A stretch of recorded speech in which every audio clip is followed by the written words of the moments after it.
Hello, everyone. Good evening, good morning, good afternoon, wherever you are. Hello, and it's great to see you back on Twitch for yet another Game for Thought live stream hosted right here in Kortrijk, Belgium at Hoest Digital Arts and Entertainment. My name is Ali Weiss. I am our ethics coordinator in international game development here at Digital Arts and Entertainment, which we commonly call DIE. And I'm super excited to have you on Twitch, all of you, for another month, another Game for Thought live stream. If you are new to Game for Thought, welcome. If you have been on Twitch plenty of times before, welcome back. If you're new, I'll give you a brief rundown of what the Game for Thought stream series is really all about. So we started up with the stream back in the fall of 2020, and it was really a student-centered initiative because the students here at DIE, they really wanted to tackle societally meaningful, ethically meaningful topics that also were really relevant to them once they entered the digital entertainment industry, whether that be games, film, or so on. And so we came here on Twitch in the fall of 2020, and since then, every third Wednesday of the academic year, we come back here and we cover a different ethically relevant topic every single month. The topic for this month, I am thrilled. It's also very near and dear to my own heart. The topic is community building in digital entertainment. Super excited.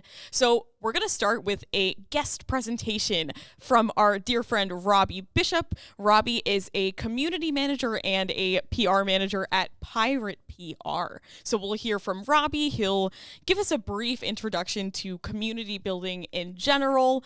Then we'll take a very brief pause and we'll jump right into our panel discussion. So joining us on the panel, of course, will be Robby, also Stevie Ward, who is the community manager at PC Gamer at Future over in the UK. Additionally, Lisa Schaeffer, also joining us from the UK, community manager at Netspeak Games. And joining us all the way from the US is Erin Wayne. Erin is the global head of player community at Riot Games. If you have any questions, either during Robby's presentation or during the panel discussion, don't hesitate to go ahead and put it in the chat. Just make sure that you put a Q before your question so we know it is a question. Without further ado, I'd love to pass it over to Robby to hear more about the basics and fundamentals of community building and a bit of PR as well. Once again, thank you so much for joining. Can't wait to kick off the stream with Robby Bischop. Robby.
Alrighty, we are back and we are ready to hear from Robby Bischop, community manager and PR manager at Pirate PR. Robby, go ahead, take the floor, take it away. Thanks, Ali. Hi, everyone. I've put together a little presentation on the cornerstones of community building to show you a little bit about why, the how, and basically how to get started with building a community and how to keep it live and active. First, a short presentation of myself. I'm Robby. I work for Pirate PR. It's a company I started together with Thibaut, and we are an indie-focused gaming PR and marketing community agency.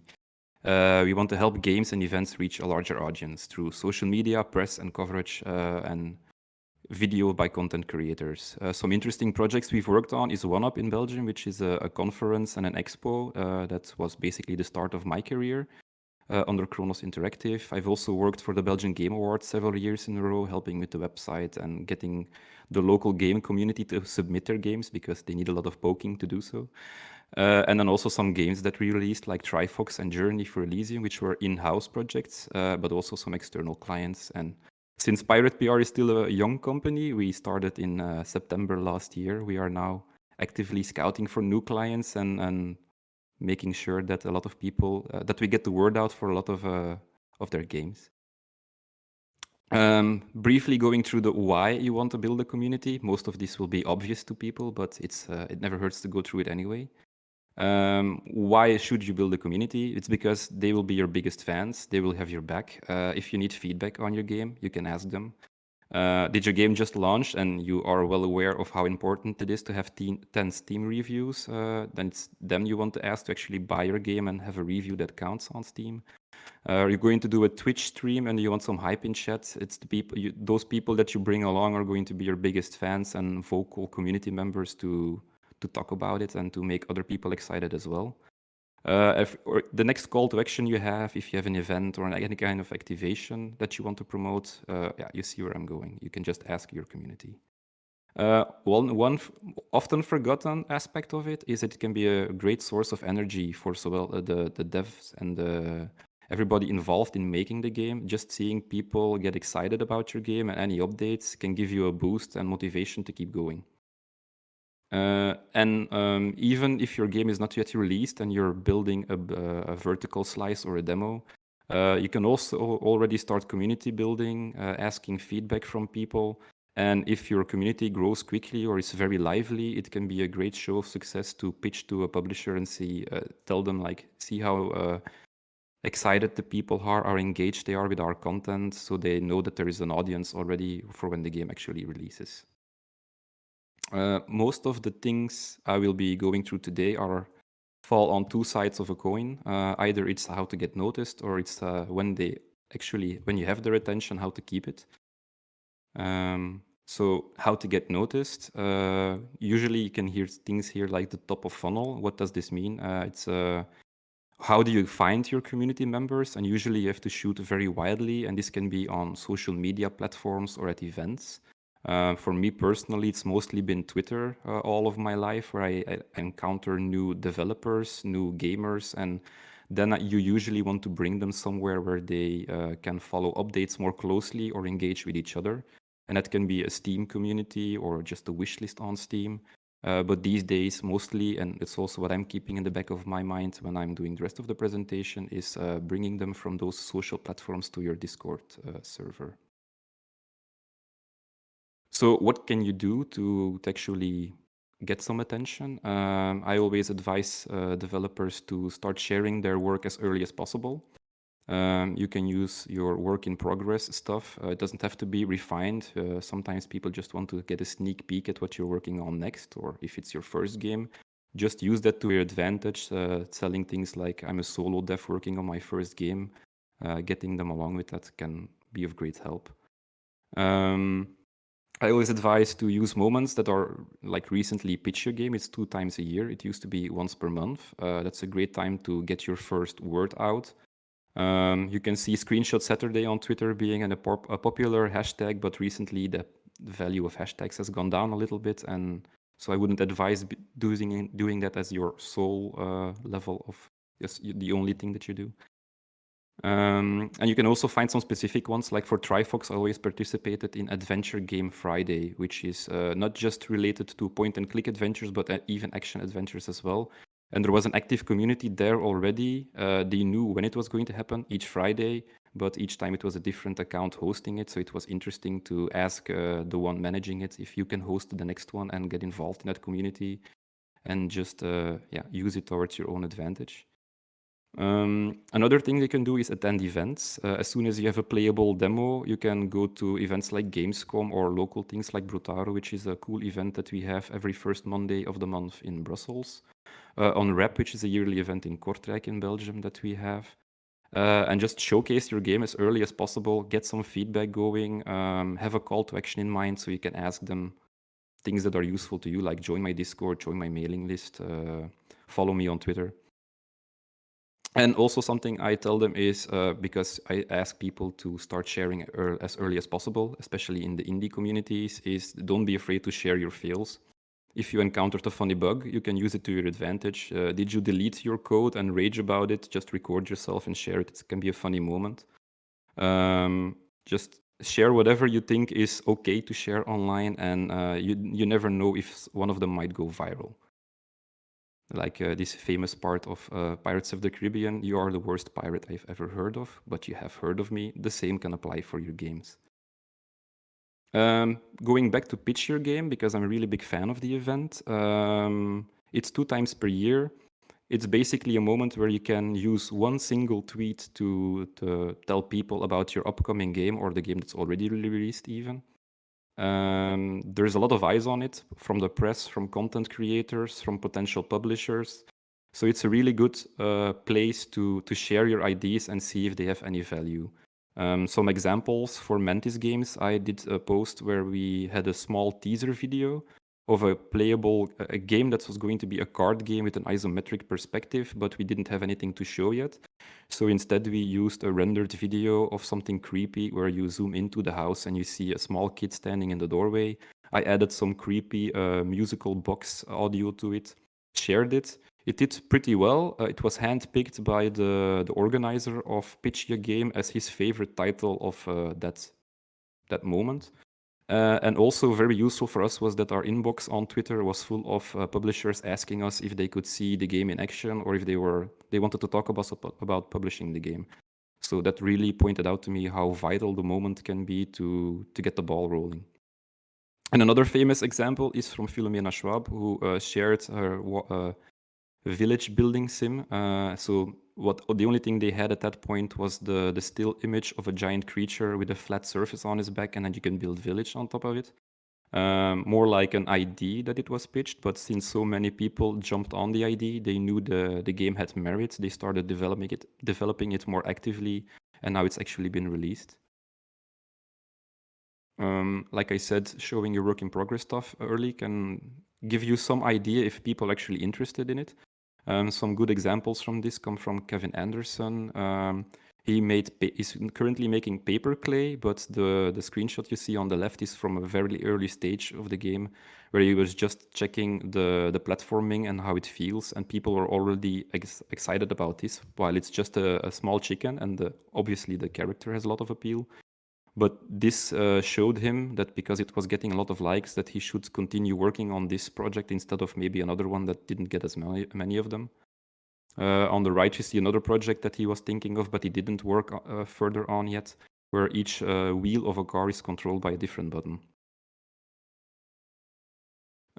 It's also a good idea to ask for feedback while you are developing the game or beforehand. You can ask people to give feedback on your thumbnail on Steam, for example, and see which works better instead of just guessing or using A/B testing and going live with it. You can do it beforehand on social media and just say which one of these 4 images do you like best. For Mantis Games' Journey for Elysium, I had this idea because the artist was working on a key to use in the game, and it was going to be a very upfront item that's important to the beginning of the story. And I suggested, why don't we ask the community what design they wanted to have? People could vote on it, and then you could see that they were excited that their vote, the 2D art, got turned into a 3D item that's important in the game. And when they start playing the game later, when it's out, they are excited about the fact that they contributed to it. As you may have noticed, all of my examples so far have been on Twitter. That doesn't mean that you have to do the same approach, but it's just what vibes with me most naturally. So here are just little quick tips, or if you want to use Twitter yourself as your top of funnel and to get people to notice your game. Videos and GIFs are better than anything else, so use them wisely. Don't overuse hashtags. You can use 2 or 3 of them at most, and use the ones that matter. So if you're going to use something like Mondays or something, it will not only reach gamers, but everyone else as well who might not be interested in the game, so use specific ones. Try different time zones. I've throughout my career as a social media manager, I found that it's shifted all the time. Like currently, a Tuesday morning at 8:30 works best for me. So there's no real time for knowing this other than testing it and checking the metrics. Consider putting your link in the reply. That's a recent one. If you put your link to your Steam page, for example, in your main tweet, there's a big chance that Twitter will not show it to a lot of people because they currently don't like outward going links. So better to just make an interesting video, don't use too much text or copy, and just describe in short what the video is about, and then use the replies to put all of your call to actions like join my Discord or watch my Steam page and wishlist the game. It's also important to stay up to date with current trends. So if there is something that's currently going on and that other the community managers are jumping onto, there is no shame in jumping on board as well and trying to see if it works for you. But like I said, this is for me and this is for this is Twitter. You don't have to use the same platforms as I do. I usually do advise small indie studios to not just shoot too widely and use every social media platform on earth because you won't have time for it. So it's best to see what works for you. It can be Twitter, it can be Discord, not Discord, it can be Reddit. TikTok is a very popular one right now that is always good to share a video. And if you have a new account on TikTok, you even get a boost from the platform itself showing your new content. So you can, that's a small tip here actually, if it doesn't work and you share 3 videos and didn't get a lot of views on it, you can actually delete your account, start a new one, and see if the system boosts you a second time. Something that will always be useful when you are building a community, when you are trying to get the press to notice your game, is to have a kick-ass trailer. If you can't make this yourself, there's no shame in outsourcing this because it will probably be one of your most important tools in your repertoire to get the attention. So it has to be right and it has to really convey what your game is about. Some tips again on Twitter usage here that I often see for when people are sharing their trailer. Avoid having black frames at the start because that's what Twitter will use as your thumbnail. You can even cheat the system here a little bit and include your actual thumbnail in the first milliseconds of the video, and then that will be used as your thumbnail. Skip the logos. A big mistake I often see repeated is people starting their videos with 5 seconds of here is the logo of the studio that made it, here is the publisher, here are the tools that we used, here's a PEGI rating. Those are maybe required for online for the official channels, like if your video is going up on the Nintendo YouTube channel. But if you're sharing it yourself on your own channel, you should just get right into the action and skip all of that stuff because people are scrolling through social media at a rapid pace and you need to really grab their attention. That's also why you need to keep your videos short, by the way. Another trick I often recommend people to do, and I don't see used often enough, is to reuse your videos. You can use the same source file multiple times over again, and then your views will just go up, instead of having to start over every time again. And that's mostly for outward impressions. Seeing a lot of view counts on your video will make other people think, whoa, this is something I should be paying attention to. And you can also make use of the opportunity to tag the platforms like Unreal Engine or Unity, because there is a chance that they will share it, or the platforms even, or the local platform holders like in Belgium. If you tag Xbox Belgium or PlayStation Belgium or PlayStation Netherlands, even if there is a small chance of them sharing it, it never hurts to try, and pin it to the top of your page so they can easily find it. People might see a random tweet from you, they want to know what your game is about. So it's important that the first content they consume on your own feed is the one that's most important to you, which is the trailer. And then hopefully below it some links to your platforms where you're selling it on. Very important for your online presence still these days is to have a website. It's less important so if you're an indie game who only releases on Steam, because in that case you can use that as your hub to bring people to, and as your call to action to wishlist. But if you're a cross-platform release or you just want press to easily find you, it never hurts to have your own website and have everything there accessible in one location that people might need to create content for your game or for fans of your game to just know what you're about in a quick few seconds. So that's why, again, the trailer should be up center of the website so they can consume it right away. The store links, obviously, so they can find where to buy it or where to wishlist it. The social media channels so they can know where to follow you. And also something I always advise is to have a press tab where you have a press kit and contact form or email so people who want to play your game or cover it on their channels actually have a means of contacting you and the material needed to create their content. That's also why I advise to keep your press kits updated. Here are just some brief tips for this. Always keep refining your store screenshots. A mistake I often see indies make is they make their Steam page early on, which is fine, so they can start getting wishlists. But they forget to upgrade their screenshots, so you will still see beta or alpha footage in the screenshots, even though the game has been polished since and there are much better examples of the gameplay that they can be using. So don't be afraid of deleting older screenshots and trailers and keeping the most up-to-date ones there.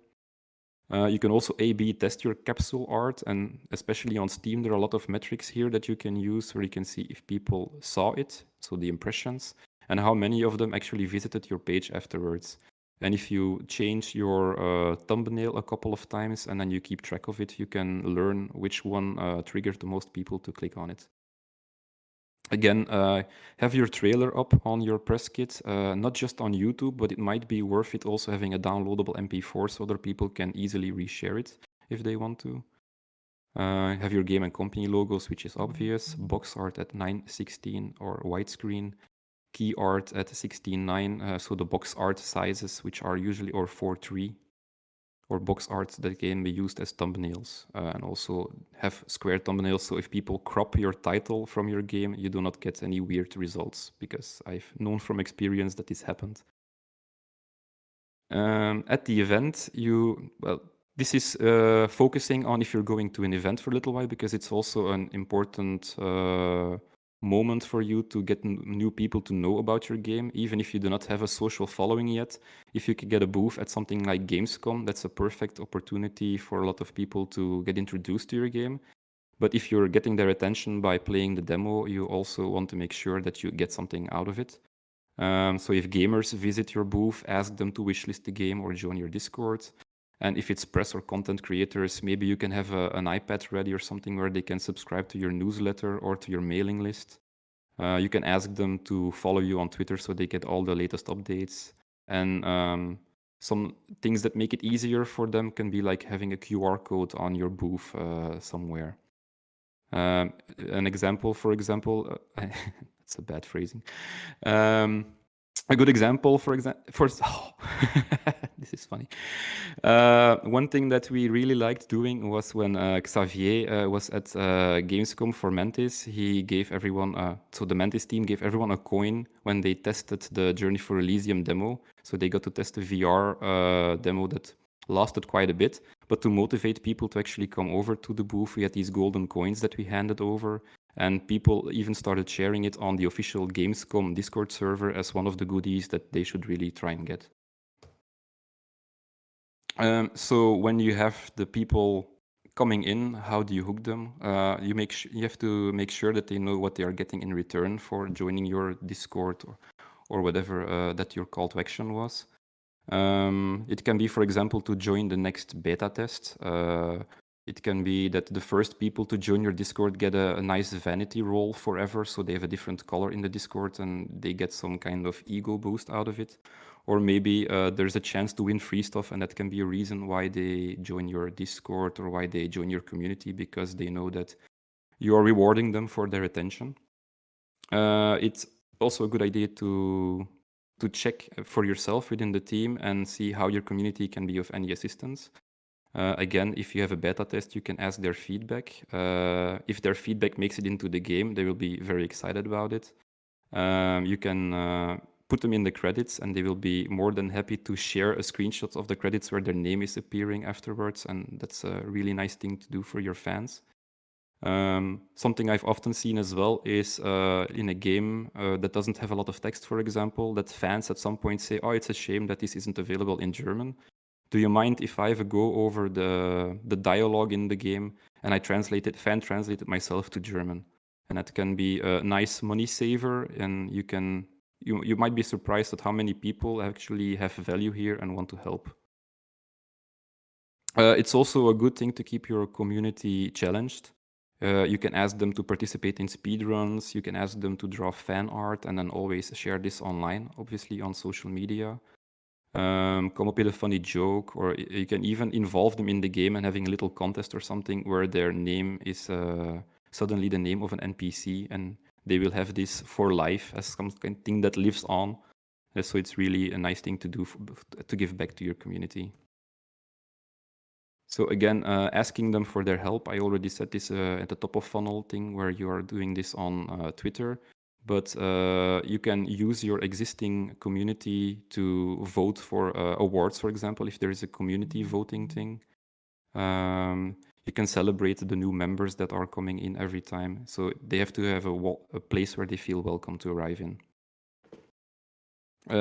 Something that you also have to keep in mind is, what are we all working towards next? Like, are we working towards 50 Steam reviews? Are we almost getting to 10K followers on Twitter, for example? Just sharing that this is your next goal will invite your community to start sharing your posts and to also ask their friends to join and participate. And also, your community and your Discord can be a nice place to keep people engaged with each other, and it doesn't always have to be about the game itself. I always like to include a few channels where people can talk about their pets, where they can share stuff about what they've just eaten. To have a channel where they can get together and play other games if needed, but obviously this is all aimed at an indie community. But it's still important to keep enough focus on your own game, and you will have to moderate where needed, but hopefully the community kind of self-moderates and it becomes a wholesome group where people all love to contribute. A question that Ali asked me to include in the presentation was how to handle negativity. Fortunately enough, I never had to deal with this myself, or not in any huge manner, mostly like just people who came into a Discord server and spammed or self-promoted too much, but never anybody toxic entering. But with a bit of luck, your community will help handle negative elements. They will know not to engage with them and tell you as the moderator. They will let you deal with it and not engage until proper action has been taken. And it can be nice to reward the better members of your community by interacting with them more in a more direct manner, talking to them with their first name if you know it and if they are okay with it. And you can even champion a few of them to be mods and help them moderate your community alongside you. It will be a badge of honor for them, and then you will have a little bit of help. What also helps is to have clear rules. A rules channel can be of great assistance, where you list all the things, the do's and don'ts. Like if you do not want people to swear in your channel, maybe it's a good idea to put it in the rules so you can reference it later when it happens and give them a kind warning the first times, and then maybe take action if it keeps repeating itself. If people come into the Discord or other chat opportunities where everybody can see it, and they have complaints about the game itself, it's important to not just ignore it, but to let them know that it's heard, and if it's possible, to tell them of the plans to deal with it and how the problem will be resolved and when it will be resolved. So I hope this gave you some insights, and we'll be back in a few minutes with the panel discussion. Thank you for listening, and see you soon.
All right, everyone, welcome back. Robby, thank you so much for that fantastic presentation. I think it really gave us actually a great insight into the building blocks of community, what we can do to also get our products and our communities noticed at a greater level. So thank you so much for that. Time for the panel discussion. I am thrilled to be joined amongst such inspiring advocates for community and community management within the games industry. So I think we'll start off by introducing ourselves. So one by one, I see Erin, you are on my screen first. Hello, Erin, who's joining us from the US. Hi, how are you? Hi, Twitch chat. My name is Erin Wayne. I am currently the global head of player community at Riot Games. Player community at Riot Games includes multiple disciplines. So it includes community management. It also includes social strategy, influencer strategy, editorial, and events. Prior to that, I was at Twitch actually for 7+ years. So excited to be here today and join all of these wonderful community folks. Awesome. Thanks so much, Erin. Really excited to have you here. Come in full circle with Twitch as well. Love to see it. All right. And Robby, I see you here. If there's anything you would like to add that wasn't in your presentation, perhaps. Yeah, I'm a little starstruck with the other people present here. No, that just background really, where I come from. I wanted to be a game developer myself, so that's interesting for the DAA students when I was looking for what to go to school for. In 2005, that wasn't really an option for me, so I just did something that was close to it, and I ended up in web design. And then after 10 years of doing IT support at the European Commission, boring, I know, but it taught me a lot of patience, which is useful in the job today. I rolled into this, and I'm very happy to finally be working full-time in the games industry, so I'm very excited about this still. I'm still happy to wake up every day and to get to work. Ugh, we are so happy to hear that. That just made my heart smile. And we are only a seconds into the panel. So thank you so much, Robby. Great to have you here. Joining us from Belgium as well. And Lisa, I see you next. Hello, Lisa. Hello, hi. So I'm Lisa. I pronounce as they, them. And I'm a community manager at a mobile game company named Netspeak Games, based in London, but we all work remotely. And I'm French, so and I grew up in Paris, and I knew I always wanted to work in video games, but at first I wanted to become a character artist. And yeah, just like you, Robby, there was nothing at all to get in games. So I ended up, learning English and doing English at university, and then marketing, and doing a good dose of hanging out at games events as I grew up. Amazing. Great to have you here. Thanks so much, Lisa. And again, joining us from the UK, we have Stevie. Stevie, welcome. Hello everyone, Stevie Ward here, pronouns she, her. I first started in the games industry in 2007 on a show called Eve TV, which was about an online game, an MMO, that wanted a TV show on the internet about what was going on in a video game, which was something that hadn't been done before. So that was how I started. It was pre-Twitch. Justin TV, I think, had been around maybe 6-7 months. YouTube, maybe a year, not sure. But yeah, it was a long time ago. But that's how I started out, and I fell in love with the EVE Online community and ended up being a community manager in Reykjavik for 4 years, which is a kind of crazy but brilliant way to fall into what has ended up being my entire life. Since then, I've been community manager on some pretty big titles. EVE Valkyrie, which was the launch title for the Oculus Rift, Guitar Hero Live for Activision, and I'm currently at PC Gamer, which is one of the biggest games review sites in the world, dealing with PC games. That's what I do. Hello, everyone. Wonderful. Thank you so much, Lisa, Stevie, Robby, and Erin, for joining us here on Twitch. We'll jump right into it. So community building, community management. Of course, the word that tonight's stream centers around is community. what do we actually mean when we say community? We are, of course, in the games industry, so a lot of what happens is online. But when we talk about community management and community building, is it all surrounding online platforms, or does it also involve offline, so in-person communities as well?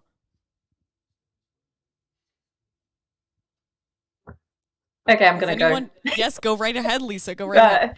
I think that from Robby's presentation, especially, you can see that in-person presence can be very important as well. But it depends on the size of your community and your reach. So when you start first, online is essential. That's how you create awareness. But then I'm very interested to know about Stevie and Erin's thought about in-person events. Yeah, I can imagine that the needs and the context surrounding in-person and online communities are very different. So I'd also love to hear a bit of insight as well surrounding that. I mean, I can speak to that because I worked for Multiplayer on Insomnia Gaming Festival, which of course has online platforms for the communities to talk. But what they're actually talking about is an IRL LAN party, 4-day LAN party, like a bit like DreamHack or something like that. So when it comes to building online communities that are based on an IRL event, basically your priorities do change a lot because it's less about releases and feedback on game content, and it's more about feedback on whether were the toilets accessible, and what time did these events start, and was everyone too drunk too early, and did there need to be more pizzas. It basically, the content completely differs. It's still a games community, it's just taking care of them in a different way and making sure that their needs are met and that they feel protected and in a safe space. So it can be very similar, where you still have live events and you still need customer support and you still need all of those things. It's just kind of transferred into the real world realm, if that makes sense. Absolutely. Thanks so much, Stevie. Go ahead, Erin. Yeah, I would just plus one to both of those and maybe go back to definitionally what a community is, right? A community is something that unites people that have something in common, right? Like the actual definition is it unites like-minded individuals and makes them feel part of something bigger. And so I think people tend to get in this habit of thinking that community now is a form of marketing, and it's not. Community is a series of behaviors between now a business and a set of other people, right? So you can have a sense of community within a content creator, you can have a sense of community within League of Legends, you can have a sense of community around an industry like gaming, right? And so when you look at what is the thing that makes people feel like they're part of something bigger, that happens differently depending on the context. It happens differently on social media. It happens differently in person, right? So to Stevie's point, I want to feel part of something bigger because I'm a human and I have to eat and I want to eat with other people, right? And so is that pizza? Is that something different? Is it this? Is it that? Is it something that celebrates them around? Is it, a holiday and there's a certain food that you want to celebrate? And so when you look at it from that lens, right, what actually makes people feel part of something bigger and allows them to celebrate this thing that they have in common, that will then change the way that you engage on events or something different. But that's typically how I tend to at least guide my teams or view it from the strategies that I build. Sure, definitely. And yeah, go ahead, Stevie. So loosely speaking, I've seen some theories on this which sort of say that you can group IRL and online communities around sort of three main areas. Again, this is loose theory, so don't take it all like it's not like the law. But the first is that shared interest. I like surfboards. Do you like surfboards? Let's talk about surfboards together. Support. My surfboard's broken. Does anyone know how to fix a surfboard? And wanting to change the world to create a common good or to create some kind of good. So the beach is too dirty for me to use my surfboard. What can we do to get together to change it?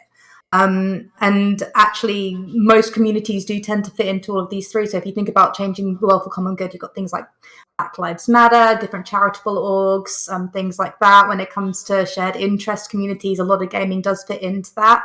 But also, you can basically group everything into all three when it comes to games, because we do cover all of it. But those are, generally speaking, you can look at player support, ideas and feedback, and live events. It kind of fits into those three loosely. Yeah, and even thinking of our own community here at Digital Arts and Entertainment, which has really significantly grown over the years, especially since I've been here personally. Our international community has completely blossomed. This year, only in the first year of our education, we have 300 international students, which is 3 times the size it was when I started, I think 3 years ago. So really crazy. And I think what you explain as the keystones of community really echo what I see also on a day-to-day basis. I'm sure that it depends on the context, and this is a bit of an arguably too broad of a question, but I'm wondering, in your experiences, managing an online community, for example, if we think about Corona, and managing communities and keeping the vibrance of the communities alive during that period, versus, managing communities in real life. What kinds of nuances have you seen? What were the challenges and the, I guess, lessons learned on a positive note that you took out of that experience? It's something that I reflect on often in my time at DIE. So I'm curious to hear your feedback about that as well as community managers. I can maybe pop in because I was a community manager at Twitch during the pandemic, which was like a vastly different experience. One, because, I think streamers and maybe gamers generally were built for online communications. Gamers have learned through multiplayer online games, whether that's raiding or first-person shooters, that communication online in a digital forum is required. It's necessary. You have to do that in order to meet an objective, right? Mm-hmm. And through those shared passions, we build relationships. And so if anybody was set up prime with webcams and everything else, it was gamers and streamers, right? And so they were ready. We were built for this, right? We're just built different. And so I would say that was really the first thing that I noticed, was that some people acclimated much better. But I think the thing that was different, at least for me, was, in a world where we could do it this way, we could do it that way, we could do lots of different things, I think people took for granted wanting human connection. And the second that we were all stuck inside, we were like, oh my God, I need human connection. And so it actually became easier because you didn't have to value sell getting people together. You didn't have to value sell why it was important to have a sense of community, because people needed it to be able to get through what was a very tumultuous, difficult time. And so if anything, I think our ability to show people the value of connecting to people, whether that's online or in person, was much easier. And so people sought those ways out, and it was easier for us to say, you want to talk to them? Here's a way to do that. People are like, great, I'm running. So I actually think, if anything else, it made it easier for community building, particularly in digital. Now we're getting back to a world where in-person events are there, and I think will forever be changed a little bit in our safety protocols and the things that we do. But now we're in a world where people are now okay, I'm ready to get back into person. And so now you don't have to value sell that either. So what'll happen is, probably in 5 years, we'll be back to the everybody's comfortable with everything, and you have to find your space, because they're naturally migrating to the things that they haven't been able to do. And so we'll have to kind of figure that out as we get to those points. Extremely valuable insight, and I couldn't agree more when thinking about our own community as well. Would anyone, Lisa, Stevie, Robby, your experiences during post-corona, well, not post-corona, but you get the gist of what I'm saying, your experiences, how it influenced your view also on community management and lessons learned? Robby, I see you. Yeah, interestingly, most of us were talking about games and talking about games and community around games, but I started doing it around an event. So we had an event in 2019, and then in 2020, in the end of February even, so literally a few days before the outbreak happened and everybody had to stay inside. And then we had a few years of silence where we couldn't really talk about the next event, and that was usually what our community was built around, like, when is the next event? What are you going to show us? What can we play at the next event? And all I could say was, please be patient. We will be back at some point when we have the means, when we find out that there is enough interest.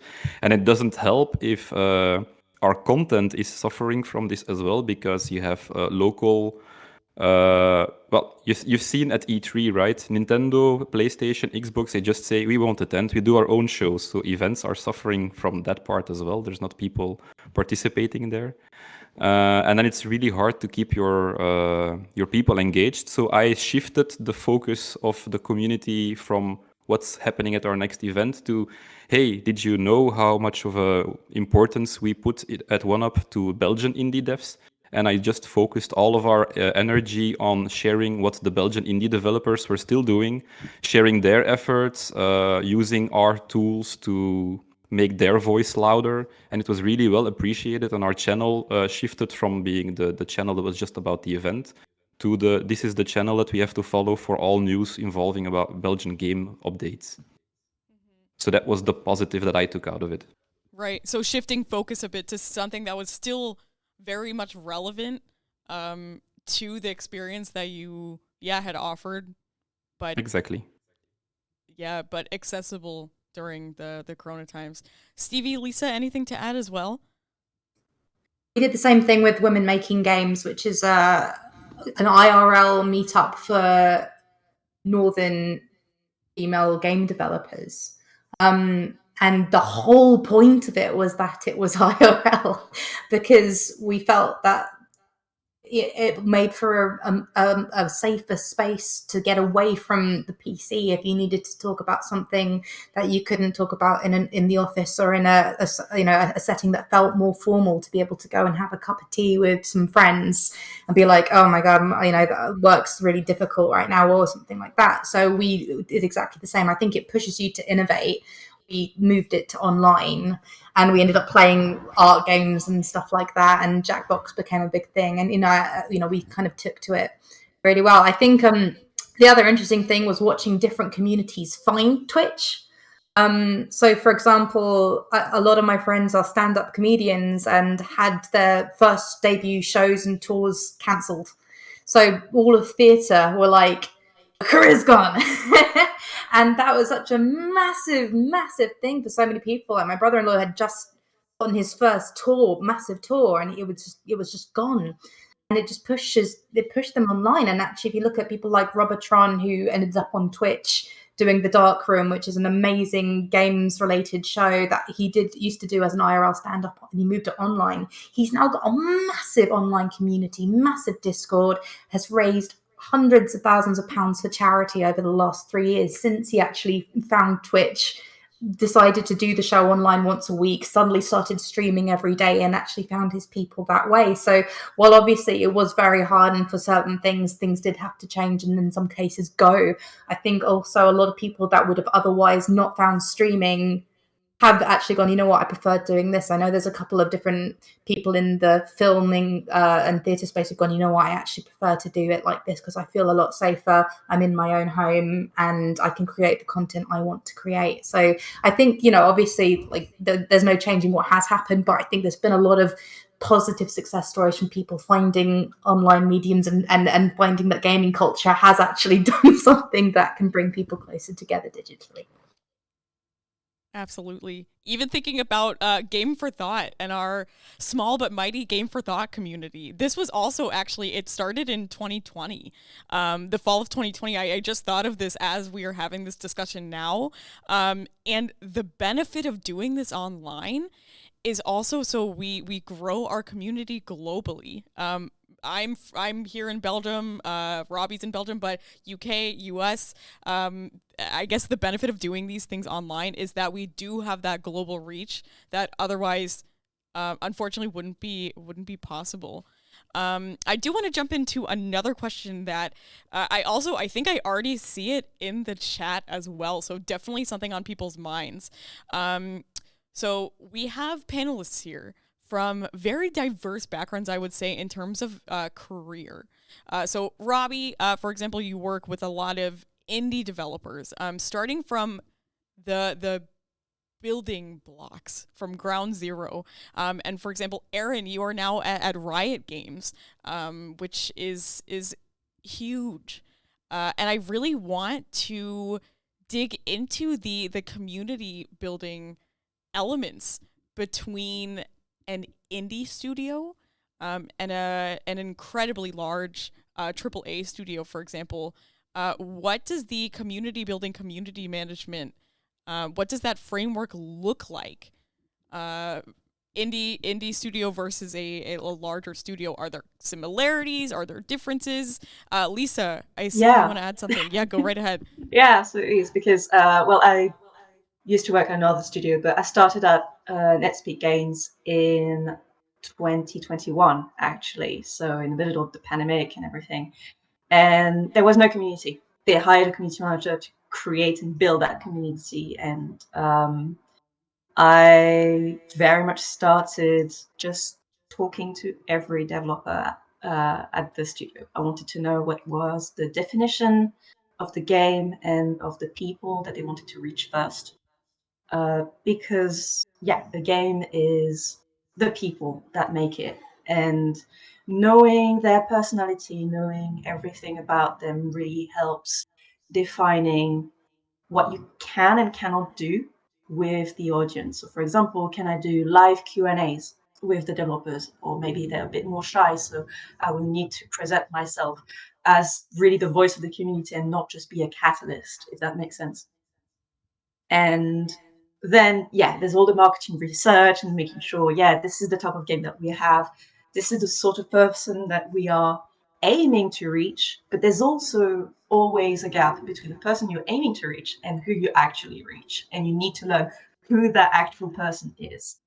And, well, for us, for Sunshine Days, online, cozy game, very like this. It was important that we had a semi-private, semi-public space, and Discord was perfect for that because people could be themselves and they could get in touch directly with developers through me, and I could ping any developer I wanted if they needed to ask a question directly. Yeah, I'm really excited to hear more about that from y'all. Thanks so much. Anyone would like to add to what the community building, community management framework looks like? Indie studio versus a larger studio. Robby, go right ahead. Yeah, I don't have experience in a AAA studio, but from outside perspective, it looks to me like they have bigger teams to work with often. So they might have someone dedicated to, hopefully for them, I hope, to someone dedicated to capturing video content, someone dedicated to making key art, someone who makes the trailer, somebody who does the social media, somebody who does the community, someone who does Twitch. These can be all in a very big company. These can all be different people. Whereas in a small indie studio, it usually falls on to the person in the team, and usually it's the developer who is the most outward facing and most at ease with sharing parts of themselves, because you always put some personality into whatever you're sharing. And that's something that can be different, I think. Like in the bigger studios, it can be it's not always the case, but they might have someone to rely on. So if they are missing an element themselves or an expertise themselves, they can rely on a colleague to ask this. Whereas in a smaller indie studio, you're reliant on the team that you have, and that can be 2 or 3 people large, and then you have to shift quickly and make assets, and you have to do this while you're also developing the game or fixing bugs, and it's hard to find time for it and easy to get a burnout. Yeah, Erin, I'm wondering, yeah, sure, go right ahead if you wanted to add anything. Yeah, I think I feel like appropriately set up to be at the job that I have at Riot because I was part of Twitch during the natural evolution. Like when I joined Twitch, it was a company of 120 people. That was my employee number. And when I became community manager, I know, OGs, right? I was like pre-JTV shutdown. I got the little badge in chat, y'all. So I would say that, thanks. We had a community manager at the time that I joined Twitch, but the community manager did community and content. And so when I became community manager at Twitch, it was the first time that they had separated it and said, we're going to have a content team and we're going to have a community team. And Twitch was still a very small platform at that point. I think we had a couple of hundred partners, like very small. And so by the time I left Twitch, right, we had 10, 15,000 partners, like 100,000 plus affiliates, plus a global company, plus the office. And what happens when you experience that amount of growth and you get to that size, whether that's Twitch or Riot or wherever, you have a community that then has sub pockets of community within it, right? So right now at Riot, the way that we're structured is we have community teams and we have community teams on my team on global that support product, right? So I have somebody in the chat shouted out Matt on the lore team. He leads community for Legends of Runeterra. We have community managers who are dedicated to the product, and they are fully dedicated to the product, and they are supporting Legends of Runeterra or League of Legends or Valorant or whatever wholly with 100% of their time. We also have Rioters in regions who then support multiple products from a community or social perspective. So you've got somebody who's like, my job then is to focus on community in France or community in Germany or community in whatever country they're in. And that becomes the focus of their community efforts, and they might support multiple games. So you scale differently, but the goal is you have to sustain the way that players feel represented in a way that scales appropriately to the resources you have in an organization. There would be no way at Riot that one human being could do all of the things like what Robby mentioned, because there's just so much work and so many products and so many communities and so many players that you can either be, I am very confident in this motto, you can be like kind of good at a lot of things, or you can excel in a few things.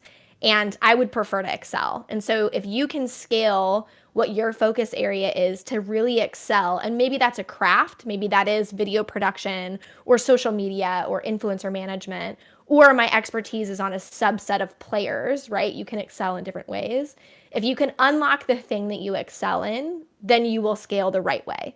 And so that's the core difference to me, is just where you then focus and where the human beings focus, either in craft discipline or in player demographic. And we're set up at Riot to do both, and Twitch scaled eventually to do the same.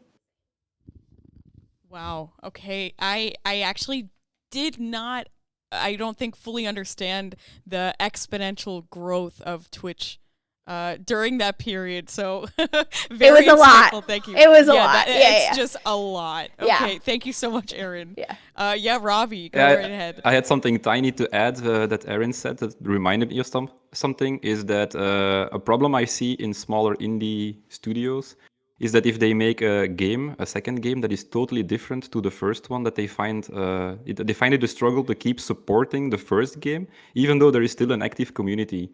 So they can't engage as much because their new focus is the new title, and it can be a totally different genre. It can be a single-player adventure, while the previous one was an online multiplayer game or something. Hopefully the other way around, if they are wise. But yeah, it's a struggle I've seen with some indie studios where they say, how much effort should we keep putting into our older titles? They are still making money. We still have people really loving the product, but we want to focus on the new thing while not letting the other one die. And it's something they want to keep juggling all the balls in the air, but they can't.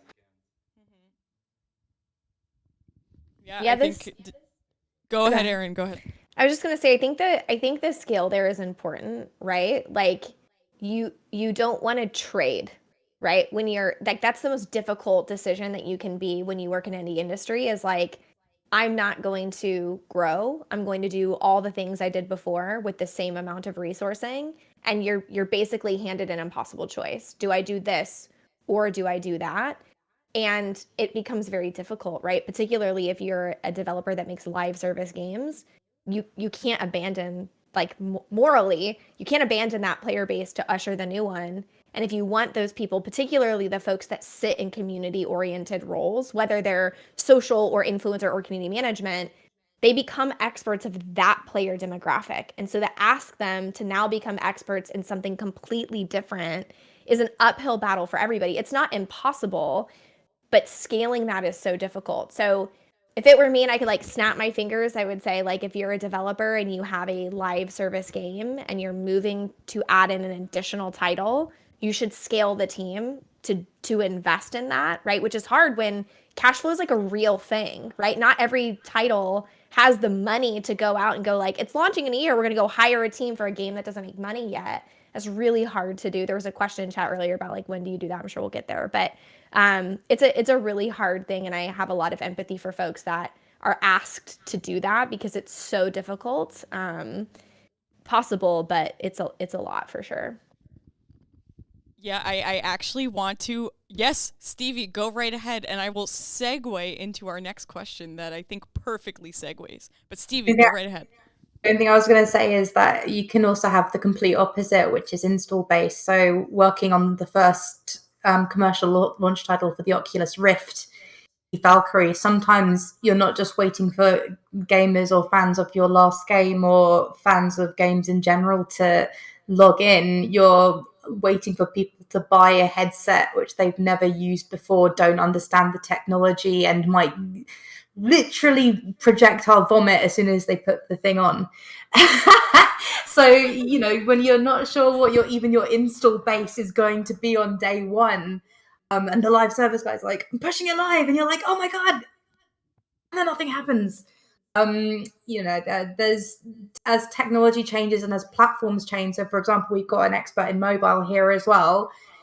There's different people waiting to adapt and adopt different technology and want to game on different platforms where there is a bigger and smaller install base, and being able to adjust not only your process and teams to scale according to that, but also according to the needs of that specific platform is vitally important. And I was also just going to say as well, when it comes to internal processes, not all AAAs have the best process. Sometimes the baby indies have better internal processes.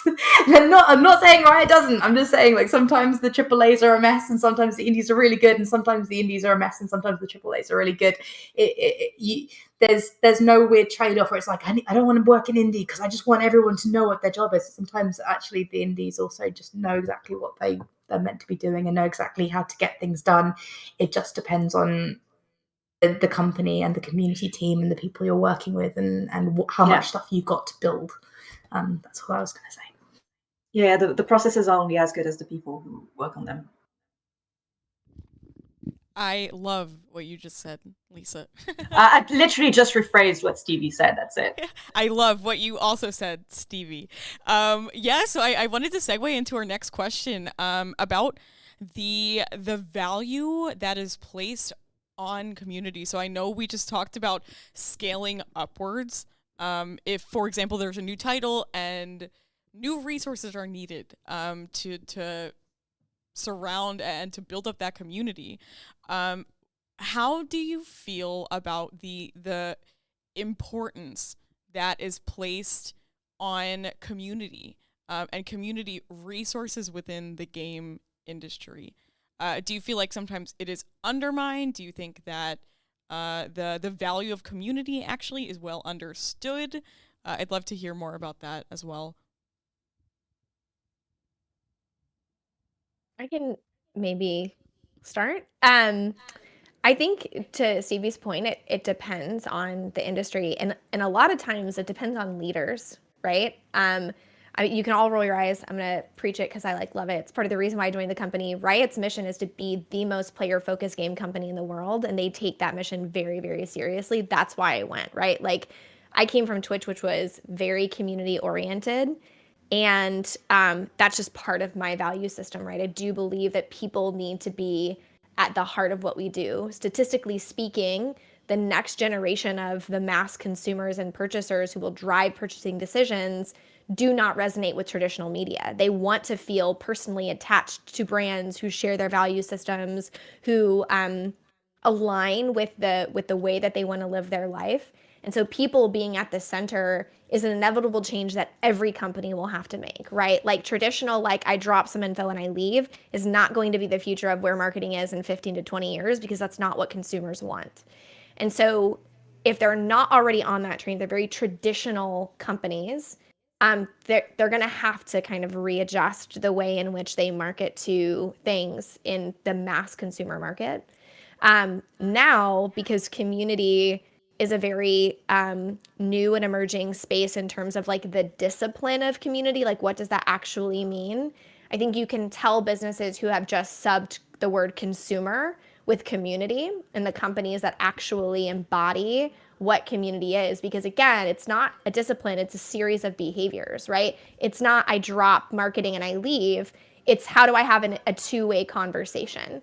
And so I think that the spirit of community is much more resonant in emerging tech because they get it. They're looking at user behaviors and consumers, and people that have legacy, long-term, decades-old embedded consumers haven't been forced to make that decision yet, but they will as they need to onboard new consumers as their other consumers kind of age out or change spending priorities, et cetera.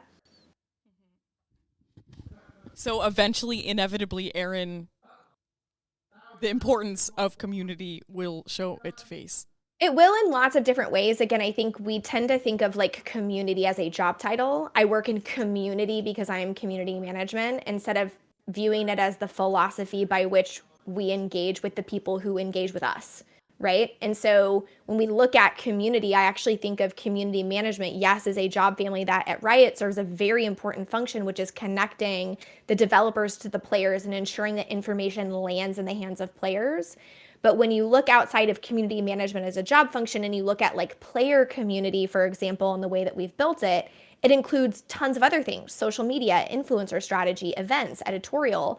These are all the things that we do. And all of those things in that shared space share a common thread, which is what's the two-way series of engagement? How do we show and not just tell players what we're going to do and have them believe that we're investing in them? How do we celebrate the people that engage with our products? Like those things as core principles to what we do, yes, every business will have to align on that same strategy if they want to maintain users and grow the people who are purchasing their products with the folks that have the purchasing power. Like that will have to be a reality for everybody. Essential for growth. Absolutely. So I'm looking at the clock, and per usual, time is flying by over here on Game for Thought. I see already a collection, a very nice collection of questions from the chat, so I'd love to hop on over to them. So I see a question from Warder Grip. We'll start with that one. So for indie devs, for example, how much time would you recommend to spend on community building in general? At what intervals, daily, weekly, monthly? I'm sure this would depend on the context, but in terms of time spent and intervals, Lisa, would you like to speak on this? I see. I am enthusiastic, but there is enthusiasm for this question. But also, I know that Robby, it's also like your sector, your domain. The best ideal situation is to have a full-time community manager. That will always be like the even for an indie, that will always be the answer for the best ideal situation. But you're not in the best ideal situation, so what is next? I think you can refer to Robby's presentation on which platform you vibed with the most and where you're most comfortable, and post daily. Daily, I think one daily, after taking like the rhythm and knowing what is your own flow and your comfort and everything, you can get it done in half an hour if you think really good about it. That's it. But doing it as regularly as possible, with how much repeatable content as possible, so it saves you time, but you don't drop the rhythm. I think that would be best. Robby? Yeah, agreed. And it also depends how you're communicating. So taking the indie example, for example, oh my God, I'm doing it again. But taking the indie Third time's the developer, charm, Robby. yeah, I'm just going to keep locking into the same word repeatedly. No, but you can communicate as a developer. So your first name, last name can be an account somewhere, and you're telling about your struggles and what you're working on right now.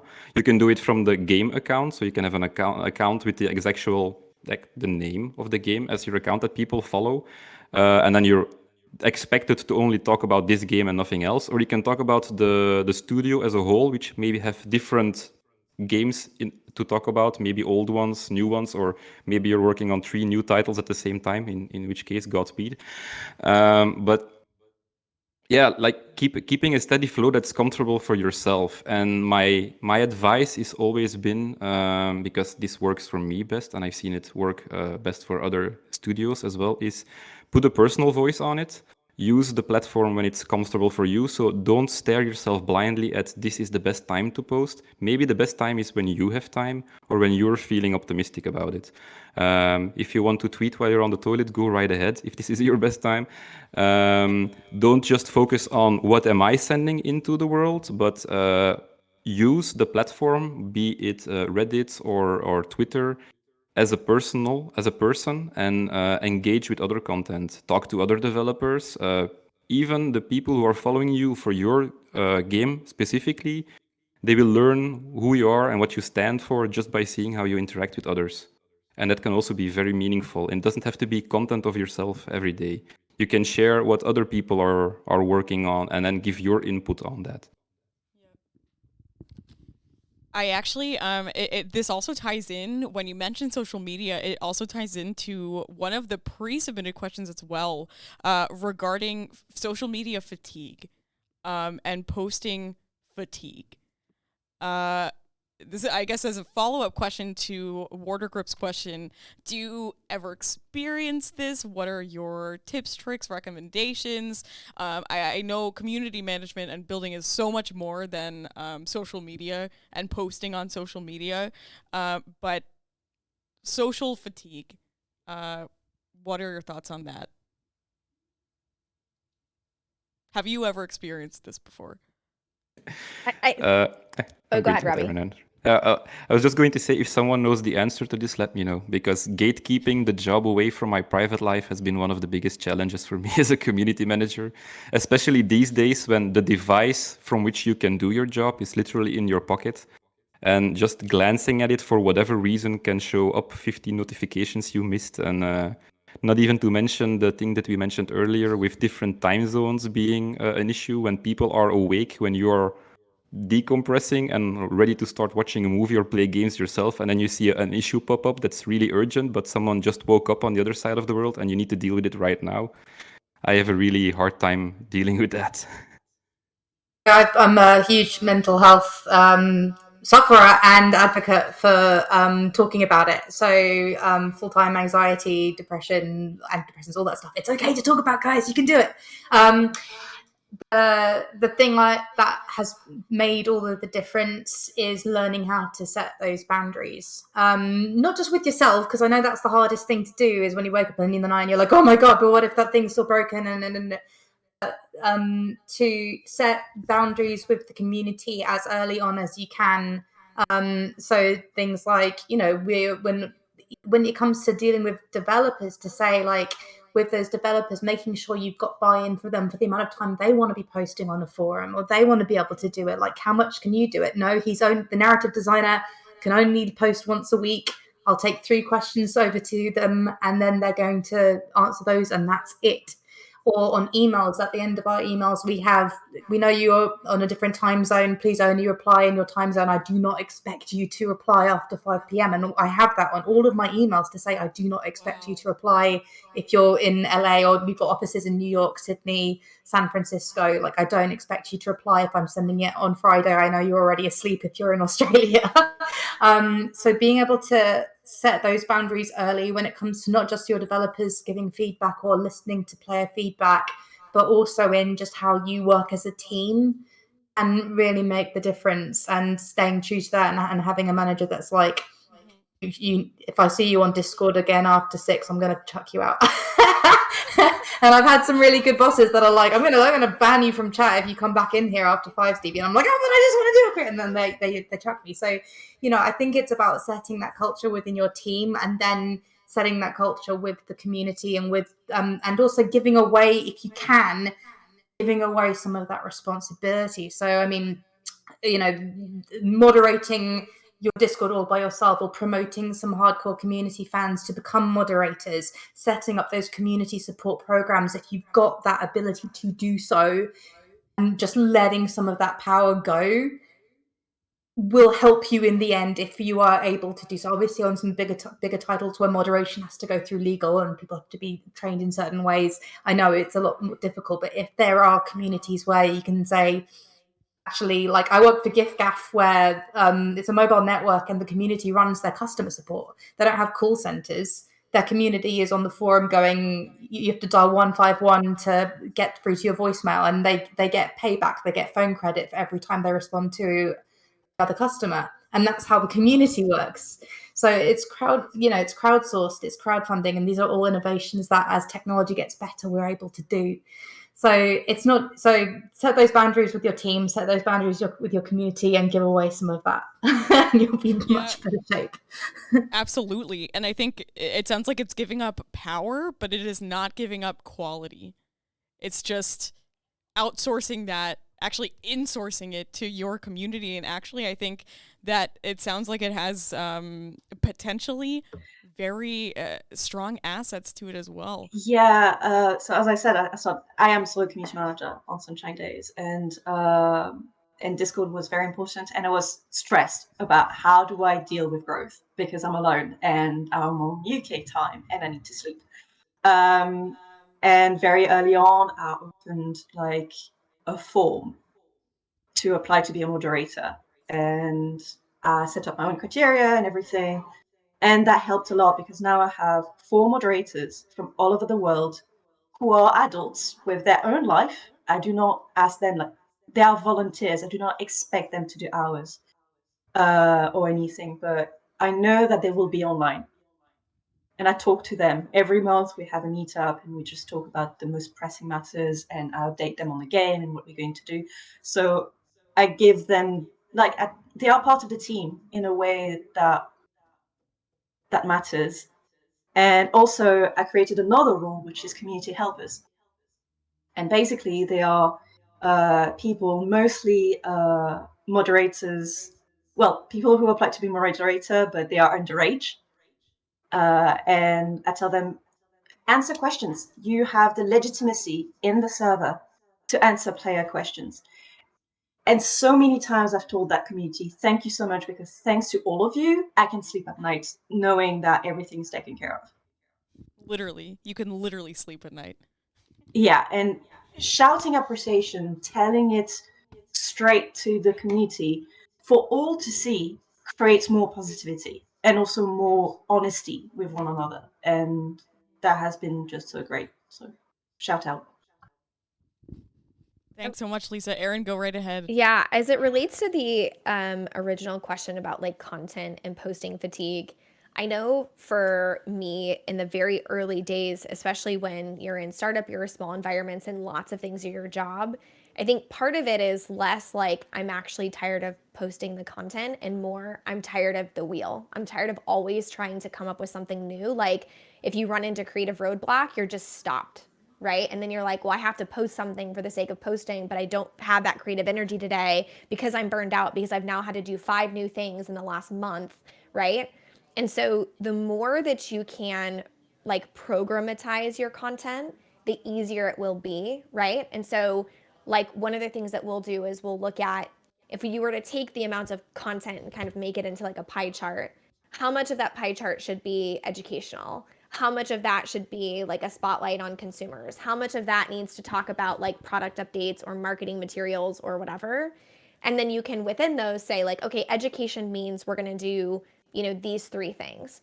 And so at any given moment, if you're like, I've got to post content, I haven't met my like pie chart of like education, I'm going to do that, right? You can templatize it, you can automate it. Now with AI, like shoot, you probably chat GPT the thing, you chat GPT, you make an educational thing and like whatever, right? So I think if you get out of the emotional creative burn of having to feel like you are always making new things, it will be easier for you to self-sustain the content, so that fatigue is actually like, I'm unhappy with the cadence, whether that's I'm unhappy with the engagement that I'm getting, I'm unhappy with the quality, or I'm unhappy because I don't have the energy to do it. You can offload all three of those things. And programatize doesn't mean like it's boring, it's wash, rinse, repeat. Obviously, don't post content unless you're happy with it, right? If you're not happy with it, don't do it, right? And then ultimately, if you're like, I don't know what to post today, go into your community and just retweet stuff that they're doing. Like, let them do the work for you. They're already out there talking about how much they love the game.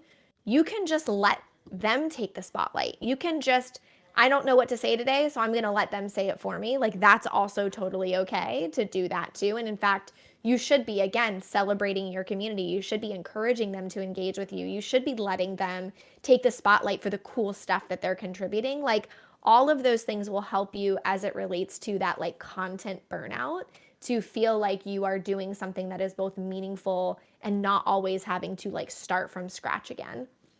Yeah, definitely. And I also think that directly feeds into something that I saw in Robby's presentation earlier, where it was, asking for work in progress feedback. That's something, so focusing on feedback, and what the players are up to, what the players are thinking, the players are doing. I'm sure that also really can unload that burden from your shoulder. I see another question in the chat from Wob Rob. Wob Rob asks, what are your best tips for dealing with negativity, especially from sources outside of your community? This one is Robby mentioned earlier that I specifically asked actually for within his presentation, if he could tackle the topic of dealing with negativity. It was actually, not so much negativity, but, dealing with online community. So we're an education institution. Everything was in person before, 2020. And then we went online, and Discord was kind of our hub, and we didn't have any community guidelines for online communication, online behavior. And so that's also where the ethics and the ethics coordinator role kind of came into play, was dealing with negativity also online. So I would love to hear what you all have to say about dealing with negativity. And he says, especially from sources outside your community. I can maybe start. Go right ahead. I'm really glad he asked this question. I was not prepared for this. Like, I was not, when I like took the job as Twitch community manager, I was like, oh my God, everybody loves video games. And I was like very like rude awakening. Like, over a couple of years ran into And then some, you were like, oh, okay, just kidding. I was like, oh, okay. It generally, by and large, was a very positive experience, but unfortunately, negative experiences are a reality of anybody who does anything online. Like, unfortunately, that I wish it wasn't that way, but it was, and I hope that companies, particularly, are getting better at proactively arming their employees, particularly the ones that they put out on the front lines, with what to do proactively, like employee safety, making sure that they have mental health resources. Like, the worst thing that we can do as leaders in our functions or as good community managers is like not set our peers up for success. Like, I feel very passionate about that. We shouldn't make them learn through trial and error what to do when something negative online happens to them. So that would be one, is your employer should be working with you to support you when something negative happens. For my own mental health, there were 3 things that I learned. First, I love Leslie Knope from Parks and Rec. She has this wonderful like quote that she says, what I hear when people are yelling is them caring at me loudly. And so adopting that, like, they're not screaming at me because I'm bad. They're screaming at me because they have a lot of passionate feelings and they love this thing so much. They're like that fired up about the thing. The second would be to take out all of the language and comment that is irrelevant, that like profanity, the bad words, the like whatever is around the thing, right? When I was a content creator, people used to like, I Evan hate you, blah blah blah blah blah. Your mic is bad, which is really funny because everyone was like, your mic is so good now. That's like a self-imposed like fear that I have. And so I would be like, okay, what they're trying to tell me is that my audio is bad. That's the like actionable feedback I will take from the negativity that I'm experiencing, is like, what do I take that is like actionable for me in that statement that then I can like pull from. And then the last thing is, if there's nothing actionable, you throw it out the window. If there is nothing that I can do to help that person, it no longer becomes my problem because I cannot help them. I don't have, it's not constructive criticism. It's mean in nature. It's not anything that's within the power of my control. They're blaming me for something that has nothing to do with me or my team or my company or my remit. Like, we have to learn, which is so hard as human nature, of like, the negative things will always stick more than 10 positive things. That's just how we're built to protect our brains. And so if we can actually learn to, nothing actionable, I am yeeting it into the black hole of the ether internet and I'm never going to remember it again. Like, that's actually the most powerful thing that you can do. And anything that's not actionable, again, just put it into nowhere land and like leave it for forever. They're carrying at me loudly. They are carrying loudly, yeah. Absolutely love that. Stevie, I see you also want to add something. Yeah, Thanks, Erin. MMO communities, right? We get such caring people. Yeah, I think what, like, for me, like the flow chart goes, if people are upset or mad, it's either because something is unfair, and they don't understand why, or it's fair but they don't think it's fair. So the course is either saying why something's unfair, like, I know you want this patch now, but QA needs to take another 3 passes at it in order to get it through sub. Why something isn't fair. You know what, you're completely right. We did say we were going to release today. I know a lot of you took time off work to play the game today. The communication mishap was on our side, and that's our bad. And I think a lot of the time, like, knowing what part of that chain you're on is going to help with your comms and is going to help with your conflict resolution and is going to help with dealing with the caring a lot. Because it's either because something was unfair or something was fair, and they don't know which one it is, or you don't know which one it is until you work out what's happened. The other thing I was going to say is, like, I feel like getting blamed for something that has nothing to do with you is a rite of passage. Like, the story I tell is I had a petition of somebody blaming me for his divorce because I banned him from a forum. And attach the papers to the petition. These things are not. If I was to go, oh my god, I've banned this guy for bad language, and now I'm responsible for this divorce, you'd never get anything done. You've got to be able to go, that has nothing to do with me. You broke these rules about being in our community. That's why you're not here anymore. And being able to understand that people on the internet, what I call what you were saying about it's called an argument in bad faith, right? Some people aren't actually giving you feedback on your game. Some people just want to fight you. And it's knowing the difference between people that just want an argument online and just want to win and just want to show how good they are at arguing, and people that actually want you to see that something is overpowered, or want you to understand that they took a day off work to play something that you said was going to be available and it wasn't. And that's where the difference is. It's just knowing where you are in the scale of both. Right. Yeah, and I want to add that there are also 2 sure ways of answering those, usually. Either, as you both said, you yeet it because it's useless. So silence. You don't need to answer that. Don't waste your time on it. But also kindness. That person is really like, they reached out. And even if you feel angry, even if you're like, that's unfair, this player is being unfair, this is not about you. This is not about even your game or anything. It's okay. You can get through this, and you have only one chance to answer that player or that person kindly and say, hi, thank you for reaching out. This is what we're going to do. I just want to know more, blah, blah, blah. And often, maybe like 80% of the time, they're going to answer and even apologize because they did not expect an answer. They see you as a faceless brand. And when you're talking to what you think is a wall, you don't expect it to reply back and open a window and say, "Hi, what can I do for you today?" And so that's, yeah, you have one chance of being kind, but also this is often a public response.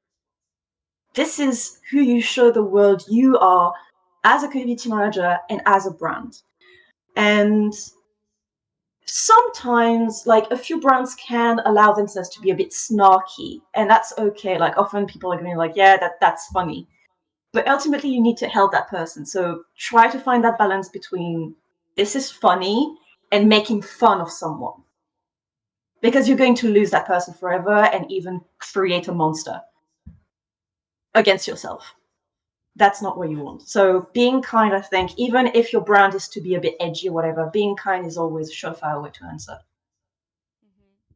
Do you think there's also, really just quickly, do you think there's also a balance between being kind and also being there for your own mental health? This is just something that, because I completely agree with you have one chance to be kind. But what happens when it's a lot of people? You know what I mean? And how do you make those boundaries also for yourself? Don't do it alone. You have an entire company backing you up. This is not just on you. If it's a lot of people and it's a lot of feedback, you go to your team and you say, "Hi, this is very stressful and we want to deal with this in a very compassionate and transparent manner. What do we do? What are the steps?" And you can't decide that alone. That's, even if you work with one other person, or even if you are alone and a solo dev, go to your friends, get other opinions. You are never alone in this.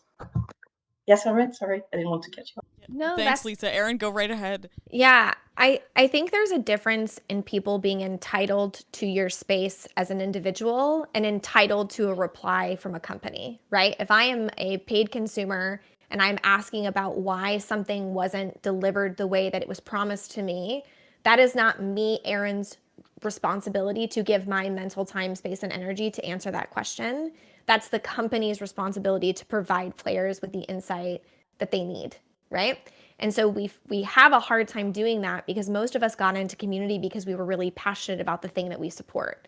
And so it's hard for us to balance that, but I really want to do right by my community versus, but they're screaming at me and they're asking me to give up some part of myself that I'm not comfortable doing, right?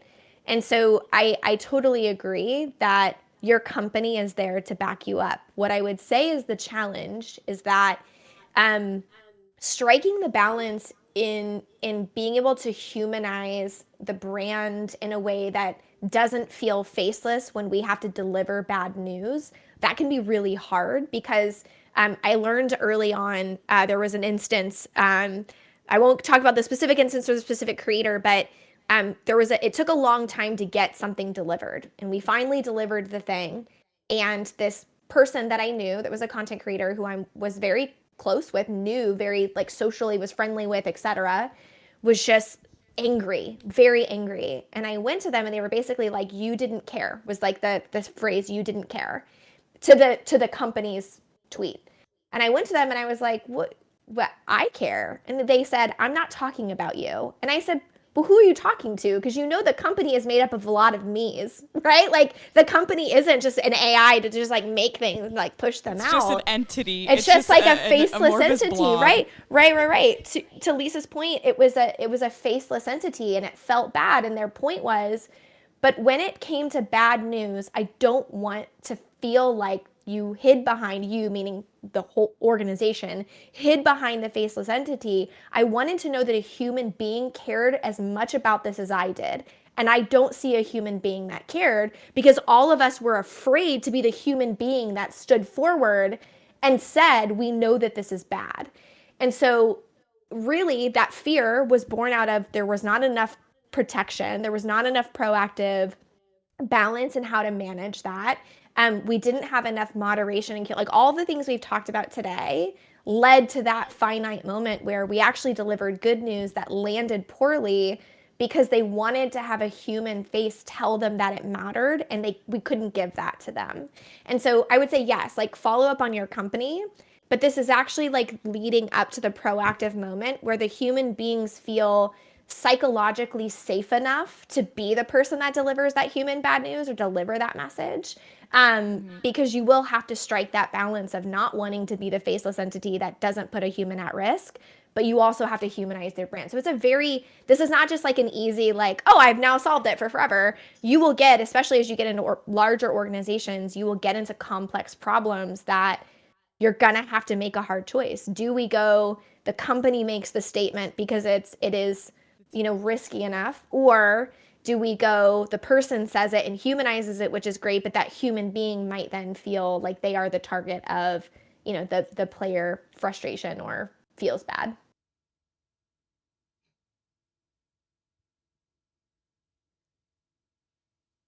Too as well. Like it can be like, as I said, I work for a mobile network. When you sign up for a network, it does say service might go down at points, but when you're dealing with somebody that didn't know his wife was in labor because his phone wasn't getting reception, that can feel like a much different thing to deal with. And saying, well, you should have just looked at the terms and conditions. You signed up for that when you were like, read the EULA.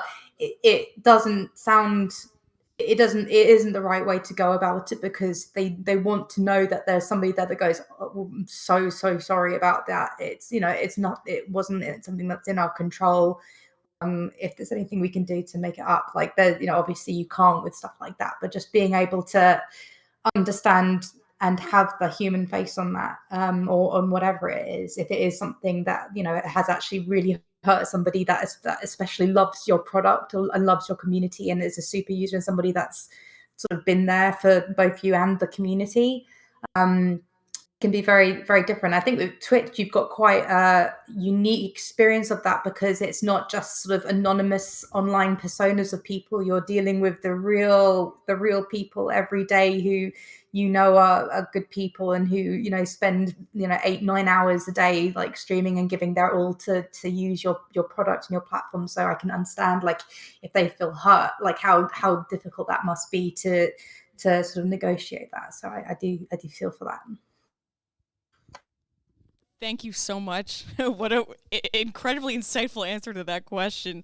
Again, I see the time, and apologies for the strange delay if it was on my end. In the meantime, our TV turned off. Magic technology. It's back on, so we're all good to go. Another question from John Macaroni. Hello, John Macaroni. So it says, it seems like there are a lot of independent game developers promoting their games on social media with devlogs, which can make it hard to stand out. What would be the best way for an indie developer to get noticed in such a crowded market? Lisa, I see great enthusiasm. I also think Robby also for this question as well, but of course, anyone feel free to chime in. I'll go first, and then Robby, please take over, because you miss all the shots you don't take. So you need to try it out. You need to, again, it's about finding, like, if a devlogs, so whether it is video or written or anything, if you feel comfortable with that, go for it. But it's, again, going back to finding the right format, the right platform, the right tone of voice, but you need to know there's always out there someone who is interested in what you're doing. That's the most optimistic way you can think about it. Even if someone else made a game very similar to yours or anything, people want more of the same thing. They crave for it. So yeah, go to those communities, there's even reach out to the creators that you like and say, hi, I need advice. And again, they might or might not answer, but most of the time they will be ready to help you. So go out there, blossom. Go out there and try it out. If you try it once and it doesn't work, then you learn that lesson, and then you can go forth. Thanks so much, Lisa. Robby, anything to add? Yeah, I think it's important to do what feels comfortable for yourself. Like, if you think of yourself that you're a funny person, go ahead and make jokes. If you really believe in the product and you think that the game will sell itself, it just needs to get out there and be seen, then just make sure that you shoot your shots wide, like Lisa said, and that you post a lot. Even if the first few ones don't get picked up, it might not mean that one of them might not go viral at some point or get a lot of attention. So yeah, keep trying, and if you see an opportunity to be different, take the opportunity. If it's risky, maybe take the risk and see what you can do differently and find something unique that's typical about your game or typical about yourself as a person, and use that as an angle. All right. Unfortunately, we are almost out of time. I'd love to. I seriously think we could talk about this for probably like 4 times the amount of time that unfortunately we are limited by this evening. But last words about community building. I know very vague, but thinking about what we've talked about on this stream, thinking that there's potential game developers, students who are watching, professionals who are watching, people from all over. Last words for them about the importance of community management, community building, and creating their own communities. Whoever would like to start. I know we end on a very broad note, but last words about the topic. I think the earlier the better. That's going to be my. There's been a lot of bangers tonight during the stream, but yeah, if again, just I think Robby, you said it in your presentation anyway, but if you think about creating a community, even if it's just for you, for your games, for a friend, for whatever, if you think about a moment, you should have done it before. So start anytime, any day. Awesome. Thanks so much, Lisa. Robby, I see you next. Anything to add? Yeah, one thing to keep in mind is that whatever you say online, visible to everyone, is something that will reflect on you and your game and your title and your company for probably the rest. They can use bad things you say for eternity. So do have a filter on and think about how it reflects upon you. So your values should be central to whatever you post. Wonderful. Thanks so much, Robby. I also see one tiny question left in the chat from Water Grip. Maybe if we could integrate this, Stevie and Erin, into your last words. Water Grip says, I hope it's not too late. What are the most important parts for us future developers to keep in mind about community? Erin or Stevie, feel free to take it away. I can pop on. We'll leave Stevie I was gonna say save the best for last, but we're all great. So I was like, said it, and then I panicked about not knowing. Anyway, yes, we're here. I love the this is where you get to tell that I'm actually an introvert. So there we go. It wouldn't be a stream unless I messed one thing up. Cool. So I would say things to keep in mind for developers, whether you're indie or otherwise. We talked earlier about wearing multiple hats. I think the best things that you can do, particularly if you are in an environment that is either smaller, where resourcing is a challenge, or you're in an environment where you must wear multiple hats, is to stop thinking about everything you do as completely separate, disengaged tactics, right? The best things that you will do in community as you're like building it, particularly in the early days, is that you can feed many birds with one scone, right? You can do an influencer strategy on your social channels that also encompasses community. Your community needs to learn about your product. You can have an influencer do a tutorial that you post on your social channels. Boom, you've now hit community, influencer, and social in one thing. And like, you don't have to then think about, well, influencers over there, what I'm gonna do for influencers, but social's over here, and what I'm gonna do for social. Like, think about them as all part of one ecosystem that like are symbiotic and should be working together at all times, instead of thinking that. And even when you have on our team a social strategist, an influencer strategist, and a community manager, they have to work in tandem. They have to have things and tactics and strategies that work together to help us scale and to make sure that we are doing the most that we can in ways that utilize everybody as part of the ecosystem. So don't silo yourself or your skill sets off. Let them come together in like a beautiful patchwork quilt of like output. So that would be my recommendation. I tried to like 2 for 1. That was gonna be my advice anyway. Like hopefully that worked. And you fed what did you just say? You fed birds with one scone. I don't like Multiple that. birds Like with I one don't like scone. the hit 2 birds with one Yeah, I stone. know, and so I absolutely love the somebody scone said version. feed 2 birds with one scone, and it has forever been like, I love that. I love to feed birds. I'm If you feed adopting that crows, from they're now on. loyal for life. So like feed as many birds with one scone as you want. With one scone. I love that. Thank you. Thanks, Erin. Last but not least, Stevie. Yeah, I think like I always feel like community panels who tend to talk about like moderation and dealing with negativity and dealing with burnout, and that's rough and difficult and something that needs to be done.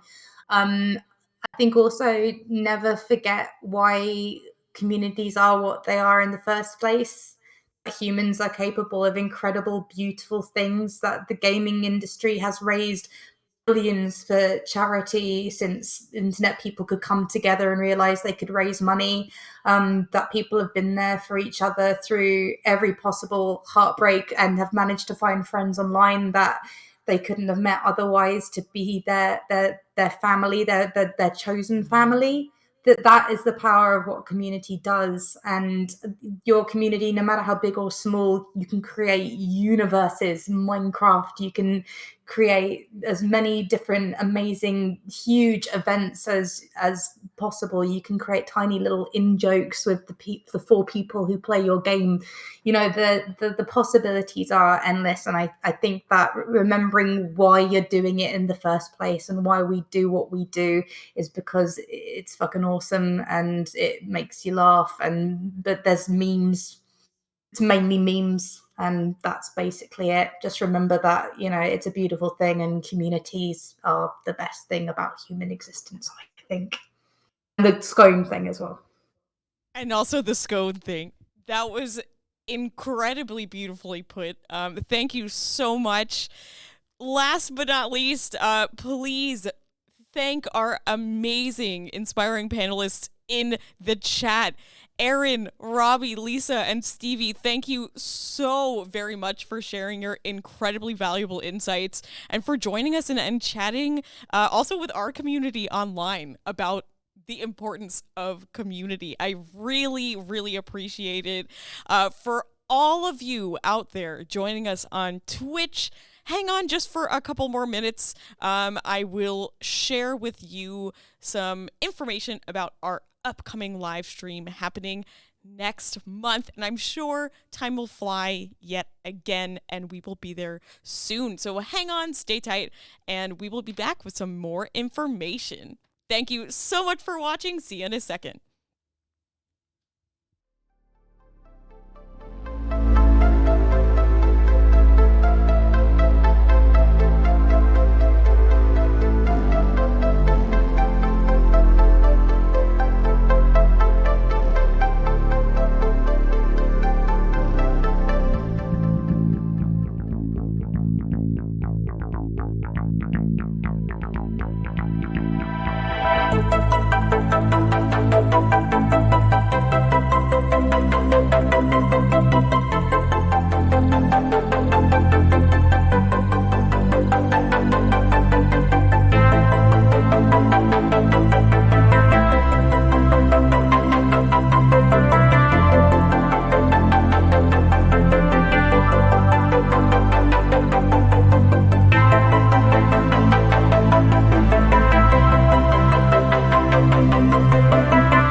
All right.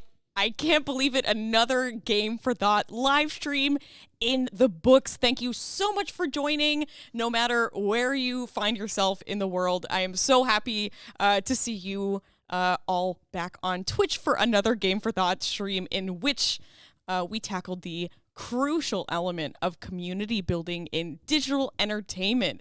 Thank you once again to our incredible panelists for the evening, Robby, who also gave our guest presentation, Stevie, Lisa, and Erin. We couldn't have this discussion without you, so thank you very much. Also, huge thank you to our tech wonderful people for the evening. We have Casper, our tech guy, thank you so much. And also Bradley, who managed the audience questions and also moderated the chat. So Casper, Bradley, thank you so much. I appreciate it very much so. Join us on the 19th of April for our next Game for Thought stream about an also incredibly important topic, inclusive recruitment.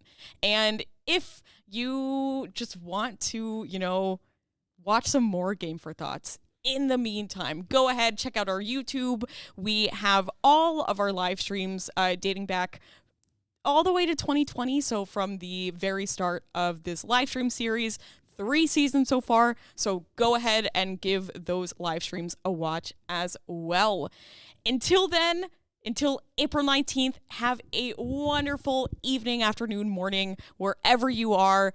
As always, we so appreciate you tuning in, and we will see you next time. Thanks so much. Have a great one. Bye-bye.